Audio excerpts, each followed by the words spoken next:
పాడి రైతులకు mother dairy తక్షణమే బిల్లులు చెల్లించాలని మదర్ డైరీ మాజీ డైరెక్టర్ టీఆర్ఎస్ పార్టీ సీనియర్ నాయకులు ఓగు భిక్షపతి డిమాండ్ చేశారు.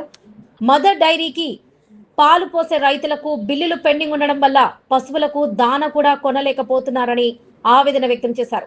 గతంలో గుత్తా జితేందర్ రెడ్డి, లింగాల శ్రీకర్ రెడ్డిలు కూడా మదర్ డైరీ చైర్మన్ గా ఉన్న సమయంలో రైతులకు మంచి బిల్లులు ఇచ్చారని, పాలు బిల్లులు పెంచారని అన్నారు. ప్రస్తుతం మదర్ డైరీ చైర్మన్ పాల రైతుల సమస్యలు పట్టించుకోవడం లేదని విమర్శించారు. అనేక బిల్లులు పెండింగ్ పెట్టడం వల్ల పాల రైతులు అనేక రకాల ఇబ్బందులు, కష్టాలు ఎదుర్కొంటున్నారని ఆవేదన వ్యక్తం చేశారు. మదర్ డైరీకి పాలు పోసే రైతులు తగ్గిపోతున్నారని అన్నారు. అనేక మంది పాడి రైతులు ప్రైవేట్ కంపెనీలకు పాలు పోస్తున్నారని అన్నారు. తక్షణమే పాడి రైతులకు పెండింగ్ లో ఉన్న బిల్లులను చెల్లించాలని డిమాండ్ చేశారు. మాది డైరెక్టర్ను, నా పేరు ఒగ్గు భిక్షపతి. నేను జితేందర్ రెడ్డి ఉన్నప్పుడు నేను డైరెక్టర్ను.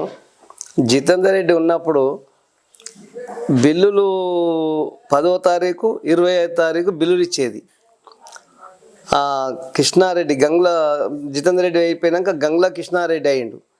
అవి కేసీఆర్ తాను పోయి కాళ్ళు మొక్కి లీటర్ 3 రూపాయలు వేయించుండు.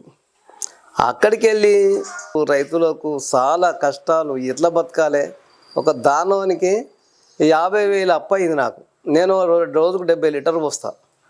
3 నెలల 6 బిల్లులు రావాలి. నా దగ్గర 16 క్యాన్ల పాలు అయ్యేది. పూటకు 8 క్యాన్లు అయ్యేది. అట్లా అది 3 క్యాన్లు అవుతున్నాయి. ఆ గుత్త వాళ్ళకే ఆ నడుస్తుంది. ఆ డైరీ ఎవరికి నడవది. ఎవరితేని కాదు, నెల రోజుల్లో మూత పడుతుంది ఖచ్చితంగా, నెలనే రోజుల్లో. ఇప్పటికైనా రైతులు రేపు మొత్తం పోతాంటారు. రేపు ఫస్ట్ నుంచి అందరూ పోతామని అంటారు. బిల్లులు ఇప్పటికైనా కొన్ని బిల్లులు ఇస్తే ఓ 10 మంది నిలబడతారో ఉంటారో.